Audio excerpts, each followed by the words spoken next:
By FS1 NBA analyst Jim Jackson. What was that for, Skip? Interesting. Can't wait to hear what your take is on this, because I know my partner's take on this. Who wins game one? Was Shannon realistic? Yeah. Oh, he's being realistic. Very. Yeah. I think he's a little scared. He's being scary right now. Who wins game one and the series, Jim? This is a different anomaly here for the Cavs. I think coming off a tough game 7, which in the first round there, a LeBron James team is not accustomed to. I just think there's going to be too much energy in the building and a quick turnaround for the Cavs coming in for that reason. I think, too, also the mental fatigue of going through that game 7 against Indiana. Not only just the team, but I think LeBron.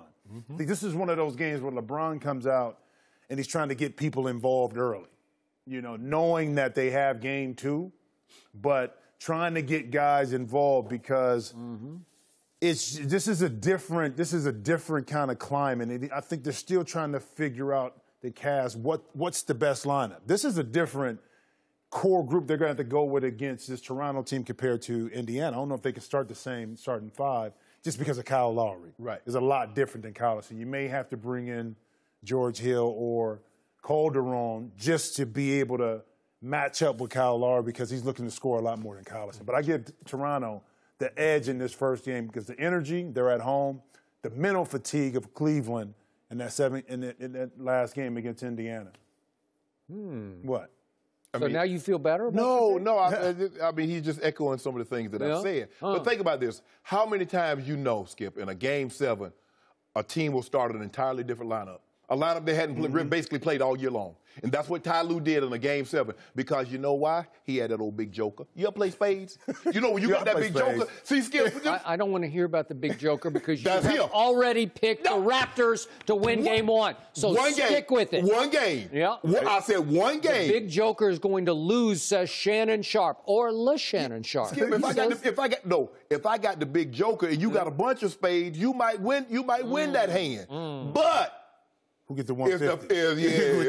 That's what I'm saying. That's the first one. It's the first one to 4. Now, even though Indiana got the one first, and they were closer to 4, you and I both know deep down, I mean, you knew they weren't going to win.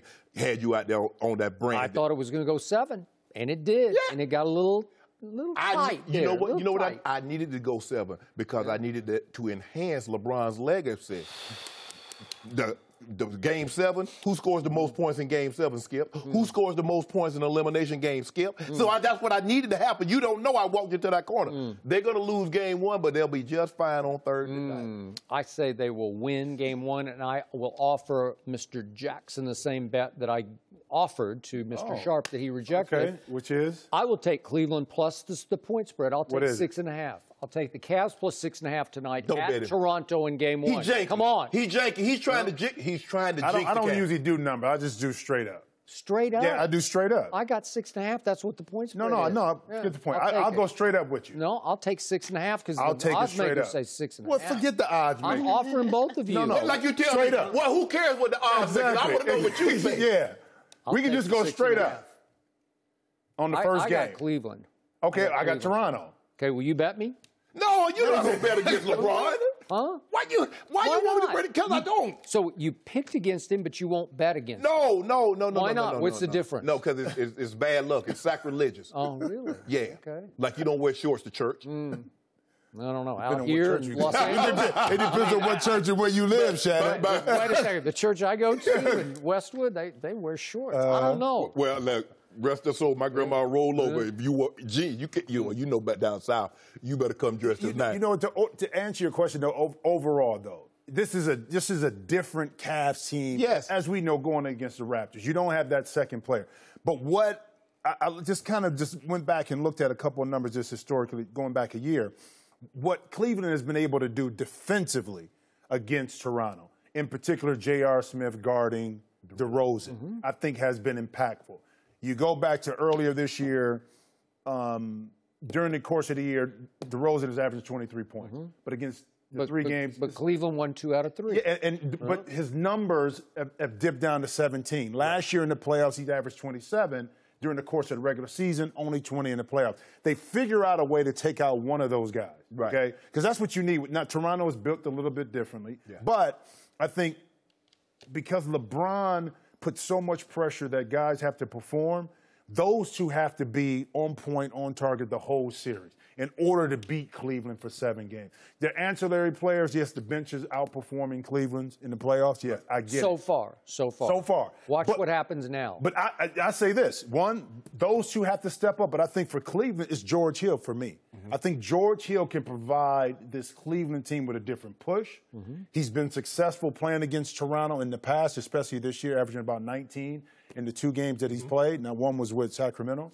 But he can give you defensively, he's long, he's athletic, but also the ability for him to force Lowry to have to guard him, to maybe pick up a foul or two, to be able to finish at the rim like we saw in that third quarter and fourth quarter against Indiana. I think the key with Cleveland, too, is can George Hill bring that for 7 games? I'm going to remind you, I'm not the biggest George Hill fan, but he's played in a whole bunch of big games for the San Antonio Spurs. So he's been here. He hasn't been here with the big joker, and it's a different feel and a different stage, but did he not come to play on Sunday? He did. They needed every bit of his 8, 9 points that he gave them. But here's the thing that really no one talks about. Everybody talks about LeBron James and how do you guard him, because what LeBron also does, he forces your stars to elevate their play. And what happens to those 2 Toronto stars? They shrink at the sight of the beast of the East. They do, every time. Because when LeBron, if Kevin Durant doesn't play out of his mind like he played last year, they're not beating the Cavs. He had to go, because LeBron was 32 triple-double, he had to go 35 and 8 along with Steph Curry's 29, 9 and 8. So LeBron is going to force Lowry and DeRozan. You got to match him. You worry about stopping him. Have they ever? Did they last year? They got swept. This is a different team. I like this team. It's deep. No, you don't. It's deeper. No, you don't. It's much deeper. The other Raptors are much deeper. They go 9, 10 deep. Dwayne Casey has no problem playing those guys 20 minutes. But how effective can they be? I mean, you go deep. I get it. This is a different team. But depth only helps you if it works. And again, I say this about this Cleveland team is that they figure out ways to take some things out. And really, to be honest with you, it's not a big drop-off in regards to Kyle Lowry's numbers versus the Cavs. His shooting percentage is tweaked, but the bigger drop-off is with DeRozan. That's where you see, that's where that number is at. And that's a point you make, because people don't understand that when you play against LeBron, that superstar on that other team has to be special. You got to match him. And that's for 7 games. We're not talking about 2. Oladipo matched him 3 times, and he failed to match him 4 times. Right? In the football, Skip, is like, well, the quarterback doesn't play. But if Nick Foles doesn't match somewhat Tom Brady's numbers, they're not winning. So you actually have to match the other guy with, you don't defense him, you can't sack him, you can't intercept him, but you better match his level of play. Well, when you play LeBron James, your superstar, he better match his level of play. The blueprint is about to change, because Toronto will send multiple bodies at LeBron in ways that Indiana never did. Indiana said, we'll single cover you with Bogdanovich, and you can shoot layups all you want to, because we're going to stay with all your shooters, and we're going to make you just flat out. If you score 50, that's fine, but we're not going to let these other guys beat us. And finally, Kevin Love did beat them in that stretch without LeBron in Game 7. So tonight, all the shooters are going to get shots they weren't getting against Indiana. Watch. They got some shots, but what about the one they was missing? That's what I'm counting. I ain't counting. But here's the thing, though. If they do that, Skip, this is where it's important, too. Tristan Thompson, his activity. If they're going to send 2 at LeBron, that means you're going to have a mismatch on the backside. And if you're going to have that activity of Tristan Thompson, he's going to give Cleveland extra possessions because he's going to keep the ball alive. So it's pick and choose your poison. To me, I don't want to give life, especially in Game 1, to the Cleveland Cavs ancillary players. I just don't. On the road, I don't want them to see the ball to go in. If LeBron is going to beat me, he's going to beat me. He's going to beat me straight up. But I don't want to give George Hill shots. I don't want to give Korver shots. I don't want to give Smith shots. And I darn sure don't want to see Tristan Thompson feeling good about himself getting extra possession. He knows a lot about extra. You can't help yourself. You can't. What I do, Joe, I didn't do nothing. See, you're talking about the gum, right? Yeah, I'm saying he gonna, Skip with like the rotate. You're more fascinated by that than the sports. You ought to get into another line of work. No, the thing is, look, Skip trying to be slick. I know what he's trying to do. I'm not trying to do anything. I'm just telling you what I see. No, you trying to bait me to give you a bet. Well, go ahead. No, I'm not. I'll take 6.5 right Skip, now. you know good and well Tristan Thompson's game was an anomaly in Game 7. 15 and 10, he's a 6 They gave him a chance, and he seized it. Did he not? Okay, what happened early in the season?